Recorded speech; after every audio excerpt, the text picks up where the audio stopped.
membaca lantang merupakan satu kemahiran membaca untuk membantu pembaca menyampaikan makna teks dengan lebih tepat dan berkesan.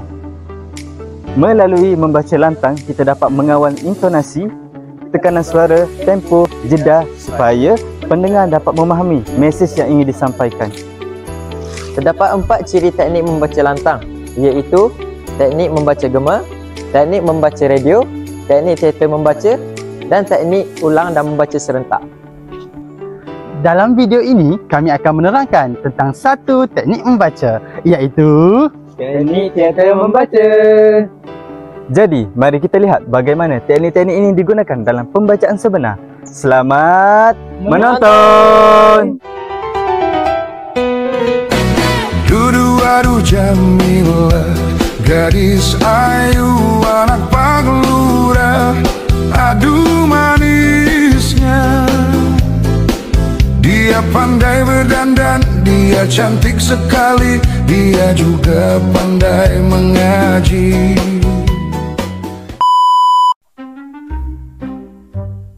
Jamilah, namamu bergema di seluruh desa, tapi aku tidak tahu mengapa kau sering muncul di dalam pikiranku. Jamilah, namamu bergema di seluruh desa. Aku terpesona, oh Jamilah. Macam tu ke baca sajak?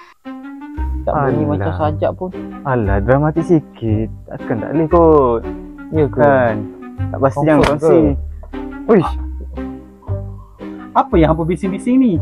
Aku tengok baca sajak macam baca berita macam robot punya style tau. Kami tengah baca sajak, tapi kami rasa teknik bacaan kami macam salah. Macam mana Oh, nak ikut teknik membaca lah. Membaca teater. Oh, teater membaca. Teater membaca. Oh, kalau dalam teater membaca, tak perlu pun overacting yang berlebihan tu. Tak perlu gaya-gaya yang berlebihan.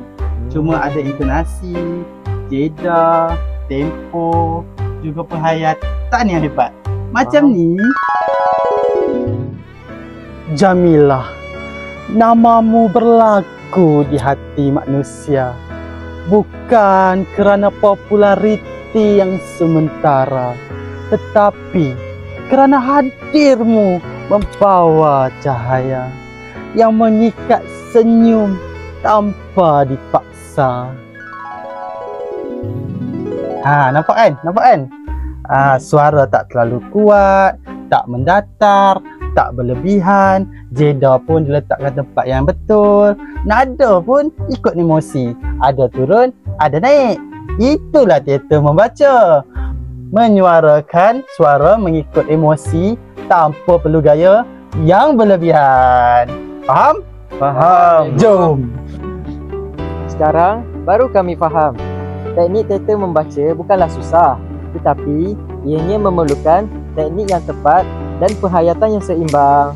Baru mesej sampai kepada penonton. Dengan teknik teater membaca, membaca biasa pun boleh jadi luar biasa.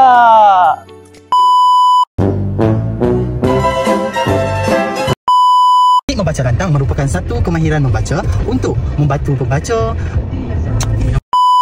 Melalui aktiviti membaca lantang, kita mampu lantang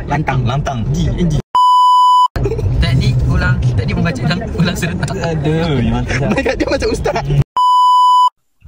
Dalam video ini kami akan menerangkan iaitu Teknik membaca. Terus gila.